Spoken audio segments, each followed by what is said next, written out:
Oi pessoal, tudo bem? Hoje a gente vai falar um pouquinho do processo de polimerização por condensação, que são as reações químicas que vão dar origem aos chamados polímeros de condensação.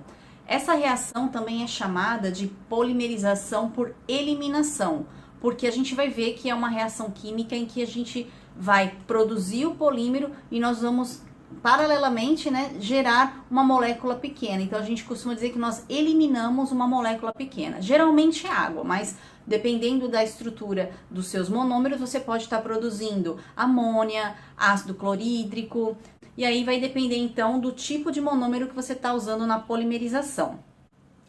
Então, pessoal, diferentemente do que acontecia lá na poliadição, em que você tinha a quebra da dupla ligação, né, daquela insaturação e a montagem, né, de monômeros formando então a nossa cadeia polimérica, então isso é a poliadição. Na policondensação, a gente pode ter reações de monômeros iguais ou diferentes, então eles vão estar se condensando, por isso que recebe esse nome, e ao mesmo tempo eliminando uma molécula pequena. Existem vários polímeros do nosso dia a dia que são polímeros de condensação. Vamos conhecer? Tenho certeza que você tem em casa um monte deles. Olha, eu tenho aqui em casa alguns exemplos de polímeros de condensação para mostrar para vocês. Aqui, ó, meia calça. Ela é feita de quê? Vocês sabem? De nylon, né? Ó, a touquinha de natação, que é feita de nylon também. Então, sungas, maiôs, biquínis são feitos de nylon. Lembra que para ter essas roupas de banho, né? É importante que elas tenham uma resistência à água do mar, ao cloro da piscina. Então a gente pode considerar o nylon um polímero com bastante resistência química. Ele também é usado em paraquedas, então um material também com boa resistência mecânica. E a gente vê muitas engrenagens, peças de nylon nos eletrodomésticos.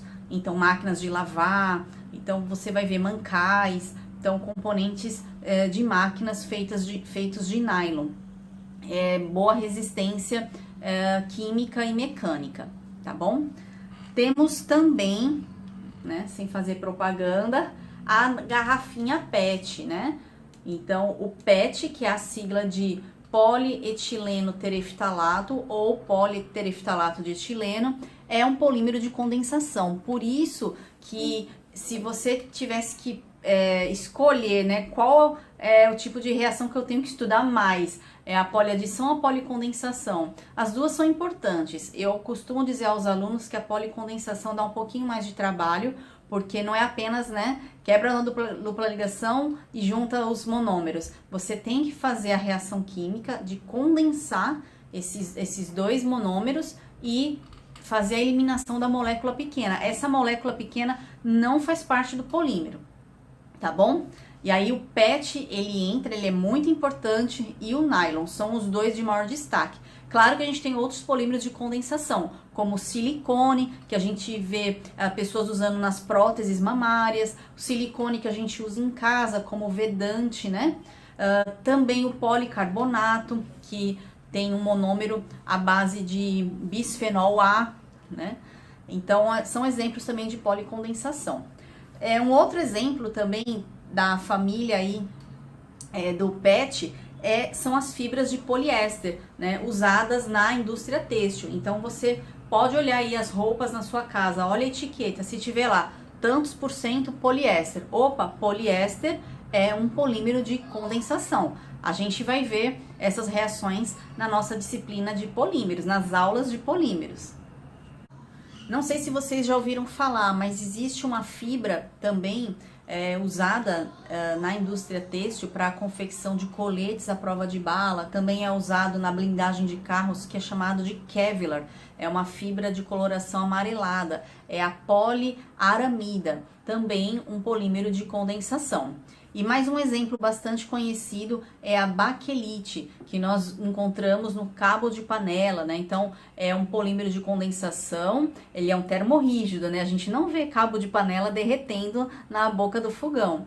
Então, a gente vai falar também de termoplásticos e termorrígidos em uma outra videoaula. Mas agora, vamos focar, né, nos polímeros de condensação. A baquelite é um polímero de condensação. Onde mais a gente encontra a baquelite? Naqueles telefones antigos, a gente vê muito em filmes, né? O pessoal atendendo a ligação com aquele telefone preto, é de baquelite. E bolas de bilhar também podem ser fabricadas de baquelite. Materiais com boa resistência mecânica, são mais duros, né? E resistência ao calor, né? Não vão se fundir com o calor os polímeros termorrígidos. E a baquelite é um termorrígido. Observem para não se confundir o que eu estou dizendo agora. Existem polímeros de condensação que são termoplásticos. Por exemplo, a garrafa de refrigerante. Se você botar lá na boca do fogão, já tem até um vídeo aí no YouTube que eu fiz para vocês, que ela se derrete toda, porque é um termoplástico, tá? Então, a condensação é a forma como a reação de polimerização aconteceu. Agora, se ele vai ser termoplástico ou termorrígido, é uma outra classificação dos polímeros, que é a classificação quanto ao seu comportamento térmico, certo?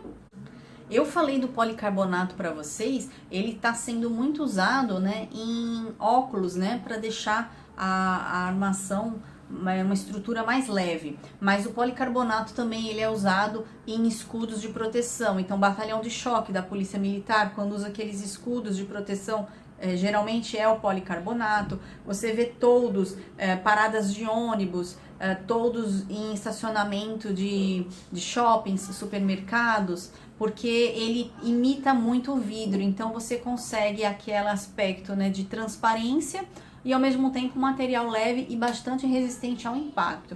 Eu trabalhei com policarbonato no meu mestrado e no doutorado, fiz ensaios balísticos, fiz ensaios de alta tensão, é um material bastante interessante com excelentes propriedades mecânicas e químicas também.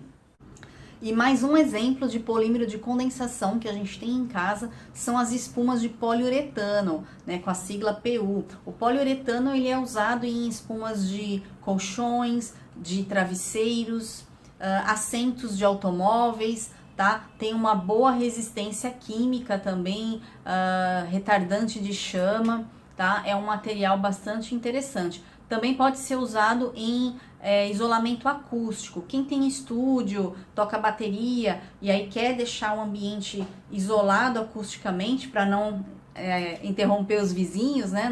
Não incomodar os vizinhos, geralmente as pessoas botam aquelas placas que parecem uma casca, uma embalagem de ovo, né?